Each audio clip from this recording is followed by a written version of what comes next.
प्राण सांस मात्र नहीं है, यह जीवन की शक्ति है। हम सामान्य रूप से इसकी सूक्ष्मता को महसूस नहीं कर सकते।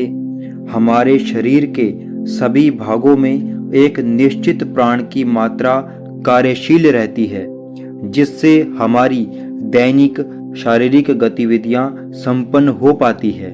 जब इनकी मात्रा में बदलाव या कमी होती है तो वह विकार या व्याधि के रूप में पैदा होता है।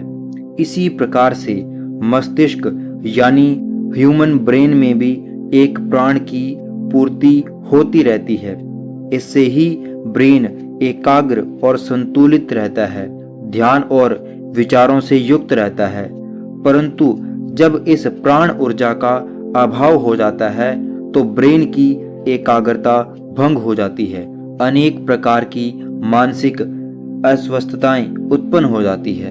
मस्तिष्क में नकारात्मक चिंतन, तनाव और अनिद्रा आदि विकार उजागर हो जाते हैं। इस तरह ब्रेन में प्राण ऊर्जा की आपूर्ति करने के लिए इस प्राण को बहुत ही सूक्ष्म और नियंत्रित तरीके से साधने की आवश्यकता होती है। गहरी सांस मात्र से प्राण ऊर्जा फेफड़ों और परिसंचरण तंत्र को जगाती है, परंतु ब्रेन पर इसका प्रभाव कम हो पाता है।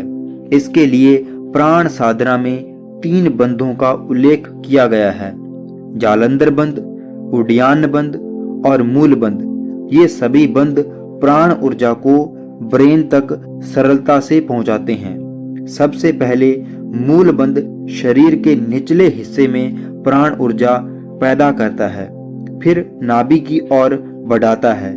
उड्डयन बंध इस प्राण ऊर्जा को गले तक पहुंचाता है और जालंधर बंध इस प्राण ऊर्जा को हमारे ब्रेन तक ले जाता है।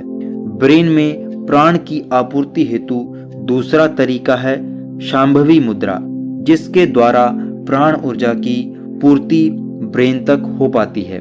इसमें आंखों की पुतलियों को भौहों के केंद्र पर केंद्रित करके प्राण को मस्तिष्क यानी ब्रेन की ओर निर्देशित किया जाता है। यह आज्ञा चक्र या तीसरी आंख के जागरण में सबसे महत्वपूर्ण अभ्यास है। तो ये वो मेथड हैं, वो तरीके हैं जो ब्रेन की शक्ति है उसको जगा सकते हैं, अपने ब्रेन को चार्ज कर सकते हैं इस प्राण साधना के अभ्यास से।